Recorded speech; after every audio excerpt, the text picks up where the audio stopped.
Haló, dneska je tu s vami Domky za kameraman Fugy. Práve sa nachádzame v Plzni pred kultúrnym domom Peklo a vyspovedali sme pre vás fanúšikov.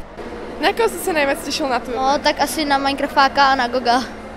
A ako si sa tešil včera na turné? Nebol si náhodou nervózny, alebo tešil si sa? Tak hlavně jsem byl nervózní, jakoby, aby se něco nezapomněl a už jsem nemohl ani to, skoro jsem nechtěl jít spát, jak jsem byl nedočkavej.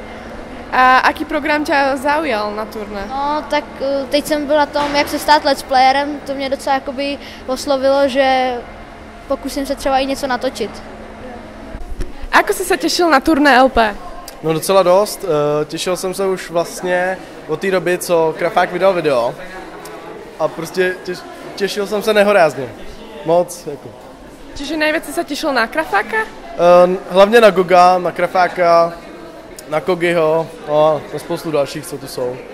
Ako si sa cítil včera před turné? Včera jsem byl zrovna v práci, takže jsem to nějak moc neřešil, ale večer už jsem se bavil s kámoškama, jak to všechno bude a těšil jsem se dost jako včera. No. Ako sa ti páči na LP turné?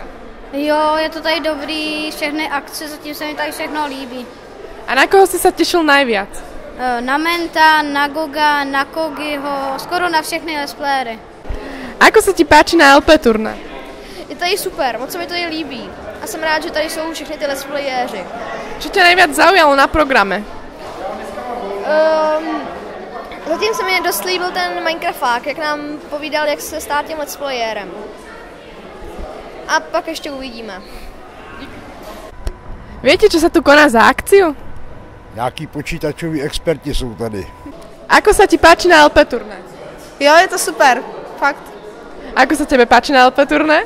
Velmi. Ještě, že jsem vůbec nepočítala, že sem pojedu, měla jsem štěstí. Na koho si sa najviac tešila z Let's Playerů? Tak asi na Ježíška, na Goga, na Hauze a na Korana určitě. A na koho si sa ty tešila najviac z Let's Playerů? Na Goga a tyho smusu. Ja, dík. Ako sa vám páči na LP turné? Je to tu moc fajn. Je to tu pěkný, určitě první akce, tak pěkný. A na koho ste sa najviac tešili na LP turné? Tak určitě na tebe. Na Goga, na Hauze, na Minecraftáka a na úplně všechny ostatní. Já jsem se těšil v podstatě na všechny a nejvíc na ty, který jsem ještě neviděl, takže třeba Aty, no to je tak všechno, takže na tebe nejvíc samozřejmě. Dík. Čo si o tom myslíš?